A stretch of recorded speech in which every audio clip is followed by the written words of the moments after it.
పల్నాడు జిల్లా సత్తెనపల్లి వైసీపీలో అసమ్మతి రాగం ఊపందుకుంది. ముప్పాళ్ల మండలంలో ప్రజలు జగనన్న ముద్దు అంబటి తమకు వద్దు కార్యక్రమం నిర్వహించారు. చిట్టా విజయభాస్కర్ రెడ్డి ఆధ్వర్యంలో గ్రామంలో పర్యటించారు. స్థానిక నేతకు టికెట్ ఇవ్వాలని, అంబటి తమకు వద్దు అని వైసీపీ సర్పంచ్లు, ఎంపీటీసీలు, కౌన్సిలర్ పర్యటన చేస్తున్నారు. స్థానిక నేత విజయభాస్కర్ రెడ్డి 3 ఏళ్ల నుంచి వైసీపీ టికెట్ కోసం పోటీ పడుతున్నారని గుర్తు చేశారు.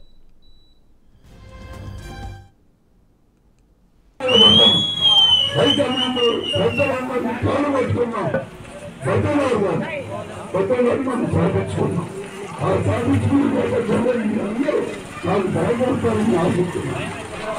ఖచ్చితంగా మీ సహకారం నాకు ఉంటుందని చెప్పాను.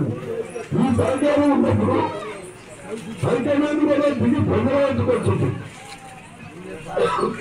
నాయకులైన వారు ప్రజల్లో ఉన్నావా, పరమాల్లో ఉండాల్సింది. ప్రజల్లో ఉండాలా, ప్రజల సమస్యలు తెలుసుకోవాలా, ప్రజల బాగోగులు చూడాలా.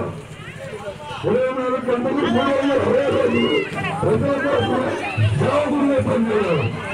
అటువంటి నాయకులు తెచ్చుకున్నాం. అటువంటి నాయకత్వం కోసం మనం పోరాడతాం. అంతేగాని ఎక్కడి నుంచో వచ్చిన లేదు.